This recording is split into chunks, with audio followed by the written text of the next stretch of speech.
Har Ghar Tiranga August 15 స్వాతంత్ర దినోత్సవాన్ని పురస్కరించుకొని యావత్ దేశమంతా కూడా ప్రతి ఇంటిపైన సగర్వంగా జాతీయ జెండాను ఎగరవేయాలన్నటువంటి లక్ష్యంతో హర్ ఘర్ తిరంగా పెద్ద ఎత్తున సాగుతున్నటువంటి కార్యక్రమం. ఈ నేపథ్యంలో అసలు హర్ ఘర్ తిరంగా ఎప్పుడు ప్రారంభమైంది, ఈ కార్యక్రమం యొక్క నేపథ్యం ఏంటి, దానికి సంబంధించినటువంటి వివరాలు తెలుసుకునే ప్రయత్నం చేస్తే ఆజాదీ కా అమృత్ మహోత్సవ్ 2022లో 75 సంవత్సరాల స్వాతంత్ర దినోత్సవాన్ని పురస్కరించుకొని కేంద్ర ప్రభుత్వం ఆజాదీ కా అమృత్ మహోత్సవంలో భాగంగా ఈ యొక్క హర్ ఘర్ తిరంగా కార్యక్రమాన్ని తీసుకొచ్చింది.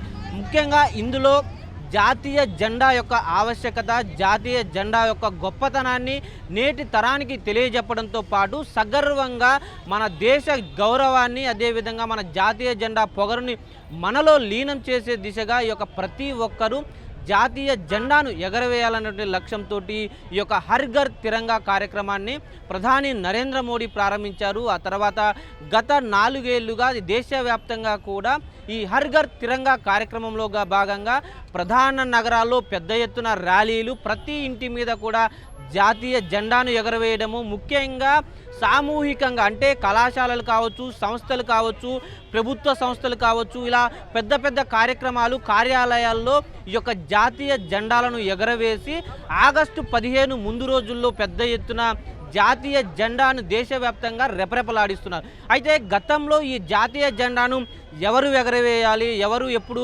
ఎగరవేయకూడదు కొన్ని నిబంధనలు ఉండే. అంటే 2022 వరకు కూడా దేశ జాతీయ జెండాను ఎవరు కూడా ఎక్కడ పడితే అక్కడ, ఎప్పుడు పడితే అప్పుడు ఎగరవేయడానికి వీలేదు.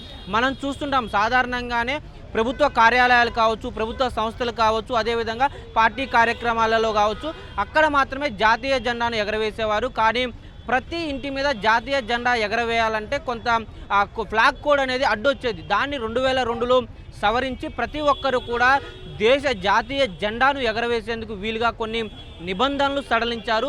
అందులో భాగంగానే ఇప్పుడు జాతీయ జెండాను ఎవరైనా తమ ఇంటి మీద కావచ్చు, తాము ఎక్కడైనా సగర్వంగా జాతి గౌరవాన్ని నిలిపే విధంగా ఈ యొక్క జాతీయ జెండాను ఎగరవేయచ్చు. అయితే ప్రతి ఒక్కరు కూడా గతంలో మనకి ఏదైతే దేశంలో ఉదయాన్నే సూర్యోదయం తర్వాత జెండా ఎగరవేయాలి, సూర్యాస్తమయం తర్వాత మళ్ళీ తీసివేయాలనేటువంటి నిబంధన ఉండేది. కానీ ప్రస్తుతము ప్రతి ఇంటి మీద ఎగరవేసేటువంటి జెండాకు అలాంటి నిబంధనలు ఎవరు కూడా పెద్దగా పట్టించుకోవట్లేదు. కానీ దేశమంతా కూడా ఐక్యంగా ముందుకు సాగడము, దేశభక్తిని పెంపొందించే దిశగా ఈ యొక్క స్వాతంత్ర దినోత్సవం యొక్క ప్రాశస్త్యాన్ని కావచ్చు, ఆనాటి స్వాతంత్ర సమరయోధులను స్మరించుకోవడం కావచ్చు, జాతీయ జెండా ఎలా రూపకల్పన జరిగింది, ఆంధ్రప్రదేశ్కు చెందినటువంటి పింగళి వెంకయ్య ఈ యొక్క జాతీయ జెండా రూపకల్పన చేయడము, దాన్ని జాతీయ జెండాగా గుర్తించిన తర్వాత అసలు దేశానికి కావచ్చు ఏదైనా సంస్థకు కానీ ఒక జెండా ఎంత కీలకము, మనం రొమ్ము విరుచుకొని మన భారతదేశం అని సగర్వంగా చెప్పుకునే తలెత్తుకునేటువంటి చేసే దిశగా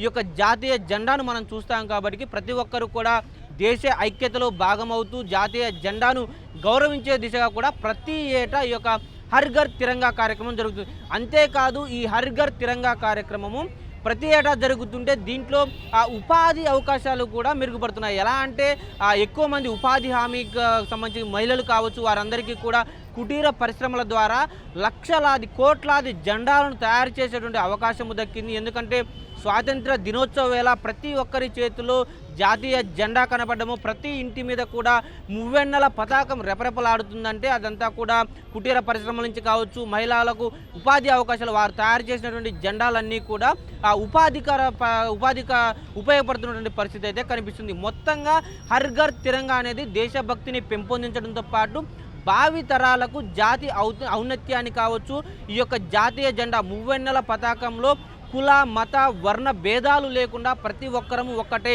మనమంతా భారతీయులమని చాటి చెప్పేందుకు ఈ యొక్క మువ్వెన్నెల పతాకాన్ని చిహ్నంగా చూపిస్తాము. రాబోయేటువంటి భవిష్యత్ తరాల కోసం కావచ్చు, భవిష్యత్తు వికసిత్ భారత్ లక్ష్యంగా సాగుతున్నటువంటి కార్యక్రమానికి ఈ యొక్క హర్ ఘర్ తిరంగా కార్యక్రమం అనేది చిహ్నంగా నిలుస్తుంది మనం చెప్పుకోవచ్చు.